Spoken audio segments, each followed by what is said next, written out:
Hi, this is Ryu. So today is going to mark a big shift for Dragon Ball scaling on my channel, and hopefully beyond my channel as well. Today I will explain why Dr. Slump and Arale change everything as far as the scaling goes. Many of you probably know about Akira Toriyama's work outside of Dragon Ball. He has worked on and created multiple other manga such as Sandland, Dragon Quest, and Dr. Slump. Before Dragon Ball even existed, Akira Toriyama was already an established manga writer with his work on the Dr. Slump series, a series that revolved around an android girl named Arale, her friends, her creator, and their adventures and day-to-day antics. This series had a lot of the same flavor as the original Dragon Ball, where Goku was a child, full of jokes and gags just as much as it was action and battles. The big difference with Dr. Slump and its characters was that it was far more heavy and over the top in terms of the nature of the jokes and nonsensical stories and events that happened, even more so than early Dragon Ball.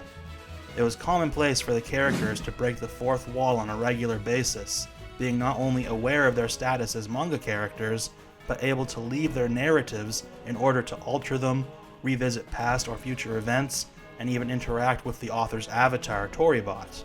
When interacting with Toribot, it was often to chase him around and circumvent his narrative that he had written about them. With such gag powers, or toon force as some people call it, running wild to an extreme extent, you can imagine the kind of powers that manifested in the long-running series. As I covered in my Dragon Ball Heroes cosmology video, Arale and other Dr. Slump characters routinely exist outside the manga and anime, viewing the events as simple fictional stories and being fully aware of their involvement in said stories. They often erase, alter, or create said stories from this higher perspective, usually alongside Toriyama's avatars that are seen also writing the stories in this place. I refer to this as the blank page. It's a place that places them above the cosmology within the stories, as they can simply erase, create, or alter said cosmology from the story on a whim. This of course places Arale above the subspace that I discussed in detail during my Dragon Ball cosmology video, which is described by there being no concepts of time or space and transcending time itself, while still being able to hold dimensional places and people, such as Seguro space and the Room of Spirit and Time explicitly. We only really see this subspace when Goku and the Kais use their instant transmission techniques and Kai techniques to teleport, such as in the Cooler movie and in GT. However, it's written about extensively in the Daisenshu and very important for scaling. This would likely fall under the category of what many power scalers refer to as an outerversal place, based on it transcending not just time and space, but the very concepts of time and space, which would inherently include all higher dimensional structures. And with no contradictions to its implied outerversal nature, it's a pretty solid standard to say the subspace is indeed outerversal, while the blank page, where all Dragon Ball and Dr. Slump are written on, transcends even this outerversal realm. Another important thing to mention about Arale's power is that she has some fairly impressive and measurable speed feats on her own. We see her run back and forth in time with the Gachans during a race for fun. We also see characters like Senbei catch up to a time-traveling time machine when he falls off of it.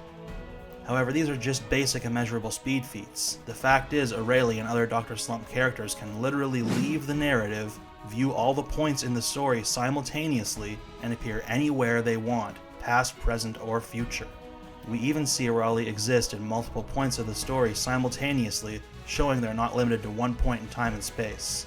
So Arale and the Dr. Slump characters are actually very high level and measurable speed users, far beyond simple time travel back and forth like many baseline and measurable speed characters showcase, theoretically even when it comes to outerversal structures like the subspace. So why does this matter for Dragon Ball? It's been established that the Dragon Ball and Dr. Slump worlds are part of each other through multiple crossovers across both series, as I explained in my cosmology video. Both the Dr. Slump anime and manga reference each other directly, with things like talking about and showing the manga in the anime and the anime in the manga. As well, we have things like the official Dragon World map holding Penguin Village in it. This is where Arale lives. We also have crossovers with the Dragon Ball anime and manga and Dragon Ball Super, where Goku explicitly recognizes Arale from OG Dragon Ball. Statements from Senbei during his appearance in Dragon Ball Super that the events of Dr. Slump are indeed canon to his appearance, and many other references and cameos throughout all the different series. Needless to say, the Dr. Slump anime and manga are canon to the Dragon Ball anime and manga. All that being said, nobody could concretely scale to Arale or her other comparable cast members in Dragon Ball for the longest time. When asked if Arale or Goku would win in a fight during the original Dragon Ball, Akira Toriyama even said that as a kid, Goku likely couldn't stack up, so trying to scale anything to her was shaky at best. That is until Dragon Ball Super Episode 69. In this episode, Arale defeats Base Vegeta with her gag powers rather easily, which Vegeta even acknowledges as being attributed to her gag powers. But Goku is able to stalemate Arale in their fight while in Super Saiyan Blue during a beam clash, although he's unsure if he'd be able to overcome her when she powers up to 100 times her previous attack after stopping her original one, but he's still willing to try, which speaks volumes. This alone would be seen by most people as a reason to say Super Saiyan Blue Goku is likely at least somewhat comparable to Arale at this point. This is just the tip of the iceberg, however. When meeting Beerus, Arale tries to engage in a fight with him, and is quickly decapitated when Beerus flexes his energy. Goku then goes on to state that her gag powers won't work on him, and that he'll destroy her, showing very blatantly that Beerus surpasses not just Arale's raw power, but her special abilities like plot manipulation, power amping, etc., clearly placing him above anything Arale can do. Beyond even these statements, however, we actually have Beerus straight up erase Dr. Mashiroto's ghost. This is a massive feat because it confirms the fact that Beerus can indeed no-sell the powers of and erase Dr. Slump characters such as Arale and Dr. Mashiroto, like Goku stated. This is because Arale has fought against Dr. Mashiroto as he's the main antagonist of her own manga, and they've fought many times, and she's never been able to put him permanently down. Dr. Mashiroto has come back from death and even being erased from the narrative of the story on more than one occasion. He has shown the ability to exist outside of the story like Arale as well, and rewrite or erase the narrative himself like many Dr. Slump characters do.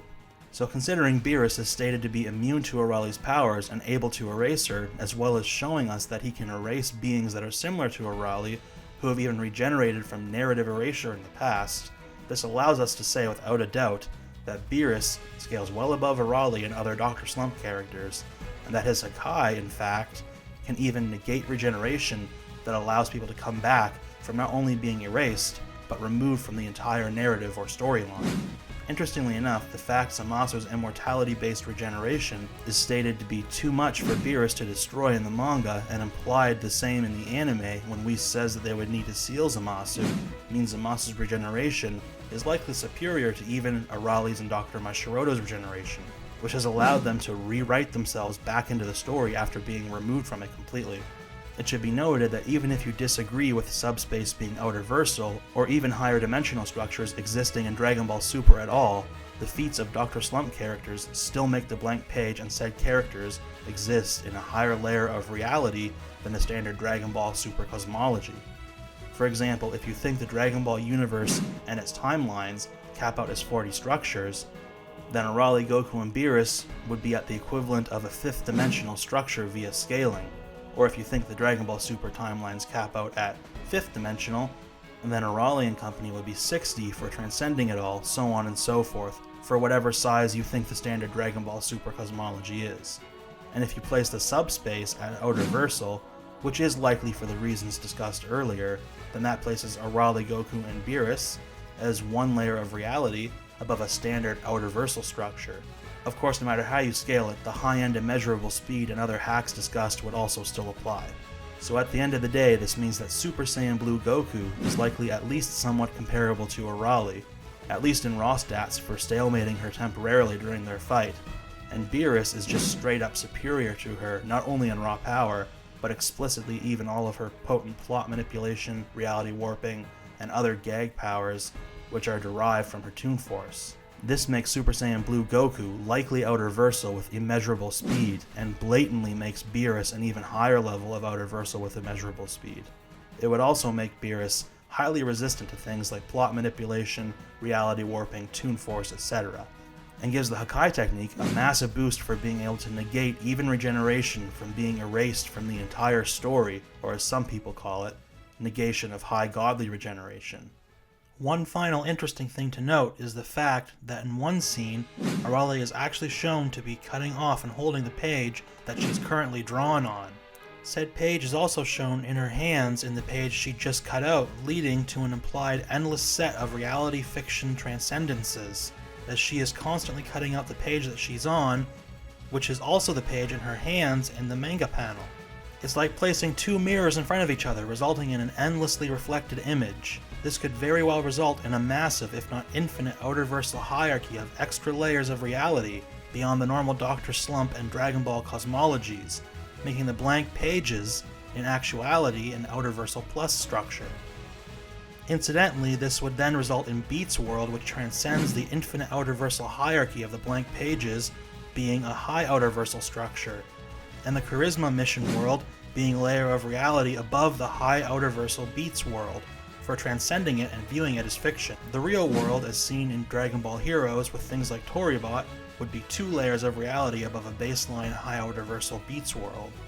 For all the reasons mentioned above, this is why Arale and Dr. Slump in general change everything as far as Dragon Ball scaling is concerned. Let me know your thoughts on the topic in the comment section below.